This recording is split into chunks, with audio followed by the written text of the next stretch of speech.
All right, let's talk about some NBA. Appreciate everybody for checking in. Make sure you hit that subscribe button, bell icon button, share the video. And got a few topics to talk about. It seems like it's about to rain, so let me let the dogs go out there and roam for a minute. But I do appreciate everybody. Check out our NBA Talk playlist for more videos like this. And yeah, we're gonna talk about Beasley routinely beating LeBron one-on-one, which is a story I missed from a few years ago. But yeah, let's talk about the Brooklyn Nets, Jokic, and the food. All right, I like food more than anybody else, but some of the food inside the bubble that Troy Daniels and a few other NBA players have posted, and I put on the screen if I can remember. It looked like it looked like an upgraded Detroit high school lunch. I'm from Detroit. I used to love the riblets. That's about it. But it looked like an upgraded, public school lunch. They fruit looked fresher than ours, but at the end of the day, Isaiah Thomas reposted this on Twitter. He said that Boston Celtics, Isaiah Thomas said he know LeBron ain't eating that.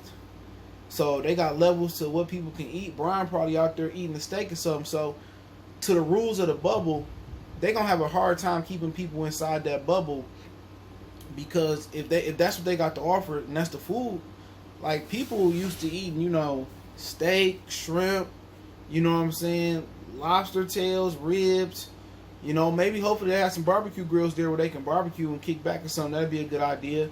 I'm pretty sure some of the players, the OG players in the NBA know how to barbecue, but at the end of the day, if that maybe that was just like a late night snack or something like that, but that's how they going to distribute their food. I'm thinking a buffet style, but at the same time, it's not smart.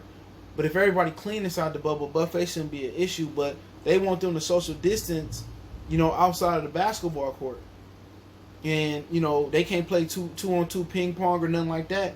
They got kids keep 6 feet apart. So I thought it was like a cafeteria setup where in college we got into a line and you want a pizza, chicken nuggets, steaks. First time I had fried steak was on the college campus down south. It was good too.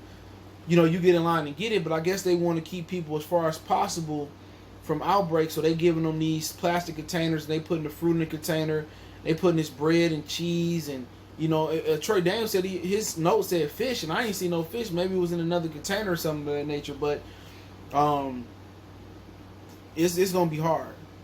It's gonna be really, really hard for people to really change, but really,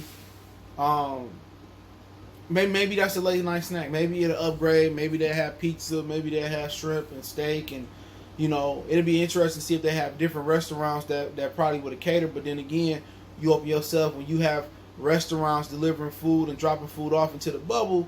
You risk yourself of having higher and higher virus. I'm gonna go ahead right now, man. I'm gonna say just off what I've seen so far, and it can't change with these lunches and these dinners that they having. It's probably gonna be some players that's gonna have some mental issues in the bubble, and I think if it's an outbreak, Adam Silver said it's not gonna continue. So I don't think the bubble gonna survive. To be honest, I think they digging themselves in a deeper and deeper grave. I think this bubble it's gonna bust.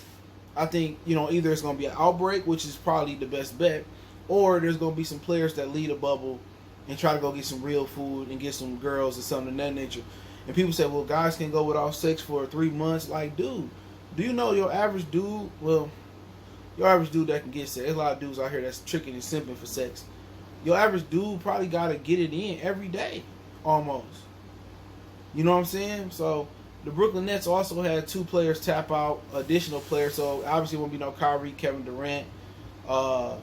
Spencer Dinwiddie has tested positive for COVID-19, and then dude from Atlanta Hawks, Tashin Prince, whatever it is. So the Brooklyn Nets probably ain't gonna have nobody there represent for them. Last person I know that's there is Karis LeVert. He just signed a big contract, so Karis LeVert is probably gonna be there representing. So they should just X the Brooklyn Nets off. That's one team, that's one less team. But once you already got the schedule already made out for the 8 games and the 3 preseason games, they need Brooklyn to be there. So Brooklyn should be an easy win for anybody. No Prince, no KD, no Kyrie, no DeAndre Jordan, no Spencer Dinwiddie. I mean, right now it's just falling apart, man. As far as the NBA, you got Avery Bradley that's opted out. They got Dwight Howard to come to Orlando. Me personally, I feel that they should have just chopped it down to like 10 teams. They all played like a few preseason games together, then a few regular season games together. But this bubble is about showcasing Zion and getting LeBron another championship. It's just too many asterisks coming through, man. You know what I'm saying? All these Brooklyn Nets got it. You know, Avery Bradley said he's not coming. Bradley Beal pulled out. His other teammate, the white guy with the orange hair, the fake Scalabrine, pulled out. So it's a lot of dudes. Victor Oladipo pulled out. You know, a lot of people saying, I don't care if it's the stars that ain't pulling out, it's still good. But in the NBA playoffs, it's all about everybody basically being full strength, you know, unless an injury come in. But as long as LeBron, Giannis, and them dudes going to be there, I guess people don't honestly care. But hopefully those, 3 or 4 Brooklyn Nets recover from COVID-19. Also, Kyrie Irving is doing a documentary on Breonna Taylor. So shout out to him for picking that up. I want to put that in there as well too. But Jokic has tested negative for the Corona-19. He missed his flight. He was trying to join back the Denver Nuggets, but he missed his flight. So expect Jokic in Orlando at some point in time. So he's tested negative to fly from Siberia back to the United States, back to the team, with the team to Orlando. So that's a team that may end up still in the show. They young. Jokic had lost a lot of weight. Jamal Murray had a sex tape that dropped off Instagram over the coronavirus, but at the same time, they're a young team, so they shouldn't take them nothing to get their win. Denver should run a lot of teams out the gym with their youth. I mean, Will Barton, Gary Harris, Jamal Murray, Jokic then lost some weight. They still got old-ass Paul Millsap, and they should be able to run some teams out, and they should be able to whip back in shape. And that was one of my dark horse teams to get it done, them in Houston, to get it done. But yeah, man, it's a report surfaced from Miami back when Michael Beasley came back and played with the Miami Heat. That said, Michael Beasley routinely used to put the smack of down on LeBron's Rudy Poo in one-on-one. All right, they said Michael Beasley routinely beat LeBron James one-on-one. And what's so funny about it is last week a video surfaced of Michael Beasley playing one-on-one. playing 5-on-5, and he was dominating. I don't know who he's playing against, but you look at Michael Beasley talent and you be like, what the hell happened? Like in these one-on-one videos, like it was easy. He was going 105 like he was Jordan versus the Monstars, and he was like Beasley. Like it's like one of the biggest what the fuck happened stories. You know, you had the what if stories, the Pennies, the Grants, the Derrick Rose, the T-Mac, but in Yao Ming's, you know, he get left out that what if story as well. And you look at him play the game like 5-on-5, like Michael Beasley is just dominant in these 5-on-5 games. Like everything is easy, and you just wonder like what happened to Michael Beasley. And one of the trainers was saying, I posted on the screen, he routinely used to he said it like it was a fucking like he routinely beat LeBron James, LeBron Jordan, that'd be a combination. And he routinely dominated him in one-on-one. Like he beat him like it was nothing. And what you got to understand is the one-on-one game is different from the 5-on-5 game. Michael Beasley can never do what LeBron did and or Jordan did 5-on-5. But one-on-one, you know, the ball in his hands, and maybe Beasley just was in the wrong position. You know, they was trying to play him at the 4, and you know, Beasley came into the league. When did him and Derrick Rose come to the league? I can't remember. I'm gonna say he came in the league 5 or 10 years too late. With this, he way more talented than Draymond. But in this positionless league now, Beasley will be a beast.